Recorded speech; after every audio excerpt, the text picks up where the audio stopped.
Well, when I was at Home Depot the other night, I had a car catastrophe here. Uh, when I attempted to put the vehicle in park and then pull the key back to get the engine to shut off, the key wouldn't pull back. The lock cylinder was seized. And I was sort of hemming and hawing to either replace the lock cylinder myself or have a garage do it because there's an airbag in the steering wheel. I was kind of wary. I heard all these horror stories about airbags and them deploying, and I decided, what the hell, I'll do it myself. And first of all, before I went in the store that night, I had to pull the ECM fuse out of the fuse box just to get the engine to shut down.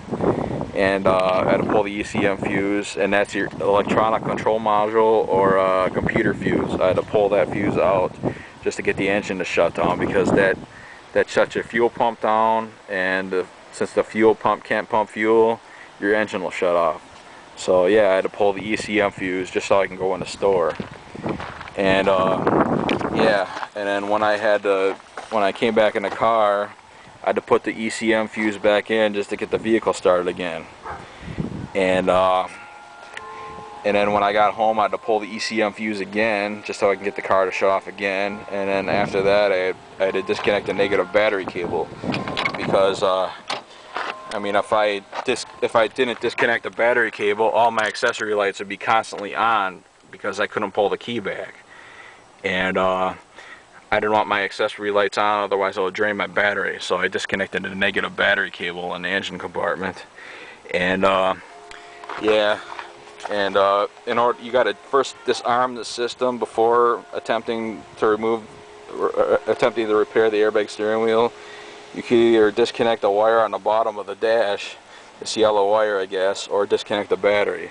Since my battery was already disconnected, my airbag system was already disarmed, so that solves that problem. And first I had to remove the airbag module from the steering wheel. It's held together by these four screws right here. And I was on the passenger side of the car, just carefully lifting this off, because just in case it decided to deploy on me, I didn't want the thing to come at me. So I stayed on the passenger side just in case it deployed. So anyways, I had to loosen these four screws, and yeah, I carefully lifted the airbag module off the steering wheel, and then I had to disconnect the airbag module wire coming from the steering column. And here's where it connects, right here, and it's held together by the two ends were held together by this this blue locking piece that sits right in there. I had to pry that locking piece out just so I can get the wires separated. So yeah, I just separated the wire, and then I had to disconnect the horn contact from inside the steering column too. So yeah, and whenever you're trying to store these things, you're supposed to lay them face down. You're supposed to lay them lay the mounting face down like this, just in case the airbag decides to deploy. Otherwise, I think you probably get this metal piece coming at you. You don't want that metal piece coming at you.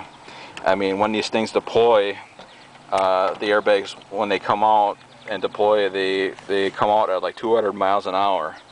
And I was kind of worried. That's why I took this off the steering wheel when I was sitting in the passenger side. I mean, this thing coming at you 200 miles an hour, I mean, it wouldn't be a good feeling, let me tell you. That's why I stayed on the passenger side, just in case it decided to deploy at me.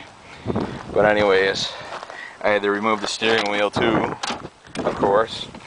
And in order to remove the steering wheel, I had to buy a new puller. I had to buy this puller set here. That cost like $7 or $8 at Harbor Freight Tools.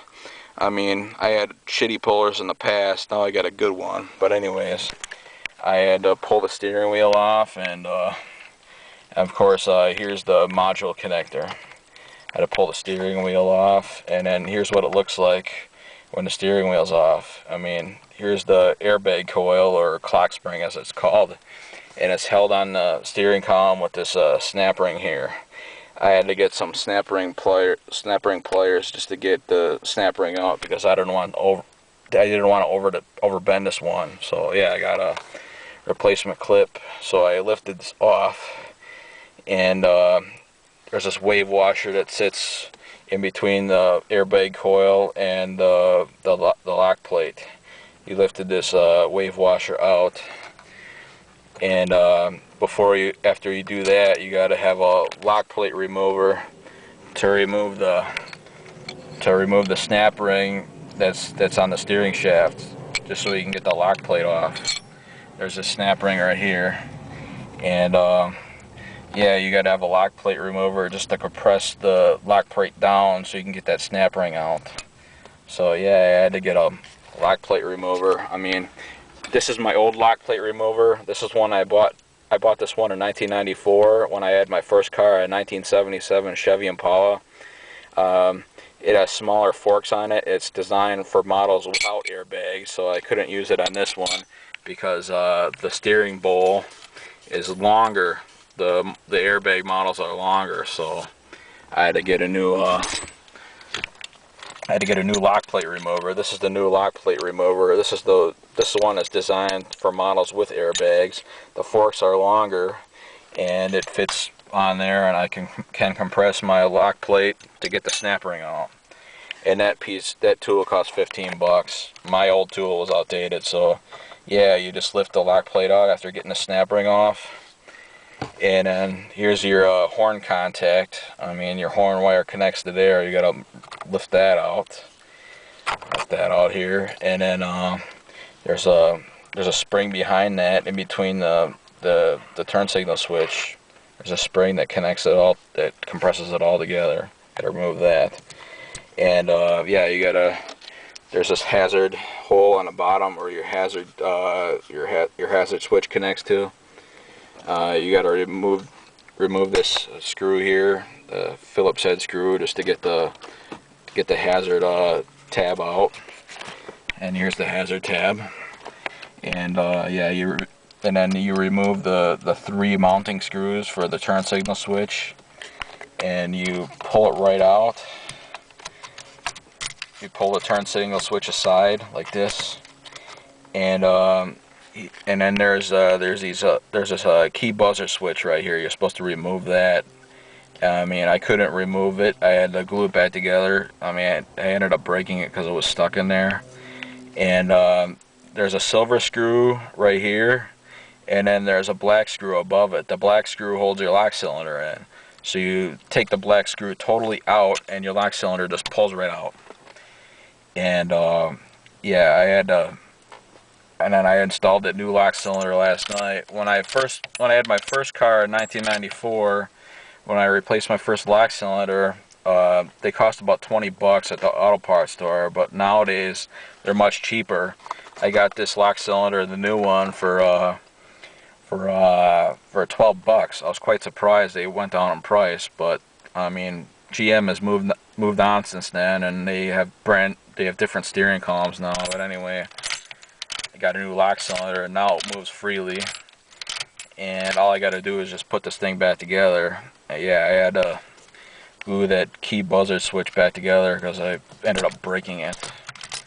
But anyways, and then when you get it back together, the one thing that I was skeptical about is you gotta reset the airbag coil. I mean, there's arrows right here. There's an arrow right there on the housing, the black part, and then there's an arrow on the yellow part. You gotta wind the hub back like this. You gotta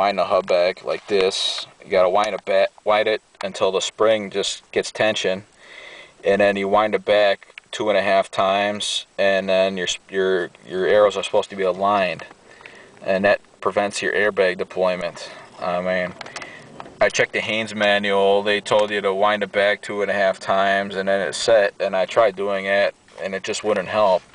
So I went on the AutoZone website, and he had a better description of how to reset your coil. So yeah, I went to the AutoZone site, and he had a section on the 1990 to 1993 Caprice with the airbag, and it shows you how to align or reset the coil. And it showed you a better description. It told you to wind it back 2.5 times and then put it in between the locking tabs in front of the arrow. So yeah, now I know that's all right, and all I got to do is just put this thing back together. And that concludes this video. And hopefully this thing will work, and hopefully the bag won't deploy when I'm driving it. And goodbye, and have a good week. Afternoon, everybody.